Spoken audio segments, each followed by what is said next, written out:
52% reservation ఇస్తామని మేమే చెప్తే అమలు చేసేది మేమేనా మళ్ళీ వచ్చి ధర్నాల కూర్చుంటే నన్ను తిడతారు మా వాళ్ళు.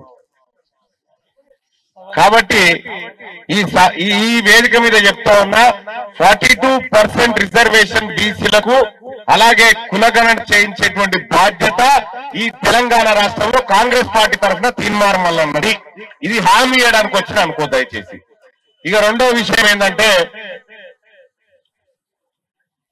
ఇక్కడ వేదిక మీద ఉన్నటువంటి చాలా మంది పెద్దలు వక్తలు అందరూ ఉన్నారు. వాళ్ళందరికీ ధన్యవాదాలు చెప్తూనే వెంకటేష్ గుప్తా కూడా ధన్యవాదాలు చెప్పాలి. ఎందుకంటే ఆయన ఆర్యవైశ్యుడు అయినప్పటికీ కోమటోల సేట్ అయినప్పటికీ కూడా మాకు కాదు న్యాయం జరగాల్సింది బీసీలకు జరగాలని చెప్తా ఉన్నాడు. ఆయనకు సపోర్ట్లు కొట్టరు ఒకసారి గట్టిగా మనం అందరం కూడా.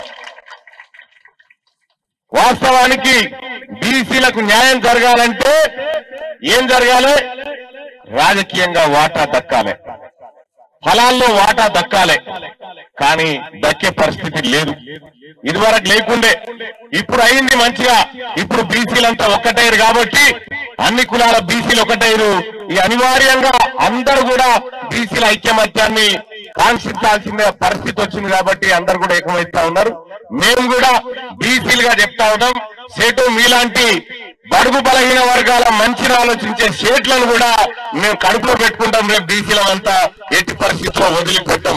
ఇంకా వీళ్ళే కాదు, పేద రెడ్డిలు గాని, పేద వైశ్యులు గాని, పేద బ్రాహ్మణులు గాని మాతో కలిసి వచ్చేటువంటి వాళ్ళని మా తోవల తీసుకుపోతాం. వాళ్ళకు కూడా ఇంత గూడు చూపిస్తాం, వాళ్ళకు కూడా ఇంత బువ తినిపిస్తాం అని చెప్పి తెలియజేస్తా ఉన్నాం.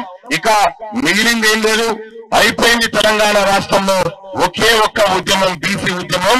అది కూడా ఊరుకంతా అలుముకున్నది. ఇప్పటికే ఎక్కడ చూసినా BC BC BC BC BC అంటా ఉన్నారు.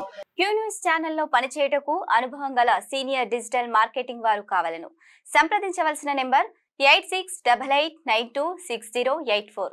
qnewsads@gmail.com ను సంప్రదించండి. లైక్ చేయండి,